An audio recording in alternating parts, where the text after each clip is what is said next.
Welcome back, 8:45. This man is behind bars after police say that he hit and killed a 62-year-old man riding a bike over the weekend. Now, that arrest was made possible because someone followed the driver to a parking lot after he had fled the scene. This happened Friday in Seminole County along Creeksbend Drive. That's at Redbug Lake Road. Right now, he is charged with leaving the scene of the crash, but deputies say charges could be upgraded. And joining us now this morning to talk about a lot of different angles to this is Barb Bergin, the executive director of Crimeline. First time we've seen you this year. Good morning, Barb.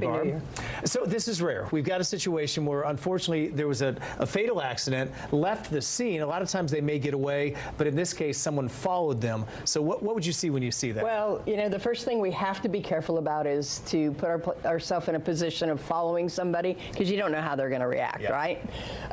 What we encourage people to do is get every piece of information possible: a tag, a vehicle description, a color, where the damage is at, where you last saw them going. But when you start following them, then you're putting yourself potentially in danger, and you have to decide, do I really want to go down that road? Yeah, So, and this was a very brave person, certainly the victim's family, grateful to them, but you have seen it go the other way, and that's the part you always have to keep in mind. Absolutely. You know, and people leaving the scene of the accident, we never know why they're leaving. Are they drunk? Do they not have a driver's license? Do they have active warrants for very violent crimes? You just don't know why they left.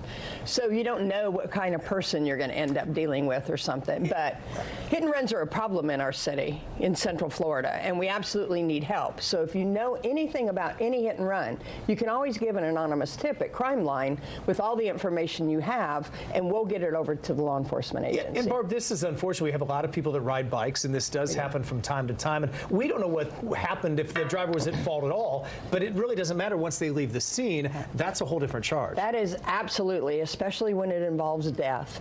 You know, you have hit and run where you have just property damage, you damage the car. That's one thing. But when you start hurting people and or leaving a person on the side of the road, like a pedestrian or a bicyclist, then we're in a whole different world, and it's going to change your life forever when you get caught. Let's look at this. If there had not been a witness in this case, if the police at least had a tag, that I would think when there's a death, that would get elevated pretty quickly to find that car. Absolutely, and sometimes they can just work off of the model or any piece of information. So we talk about the little piece of the puzzle. We never know. Anything you can give to law enforcement, and come through Crimeline or you go straight to law enforcement, that little piece of the puzzle may help solve the case for them. All right, Barbara, it's great to see you. We haven't seen you for a couple weeks, but good to have you back. We'll continue to follow this case and many others like that with Crimeline. Let's go back to Amy now for the latest in the newsroom.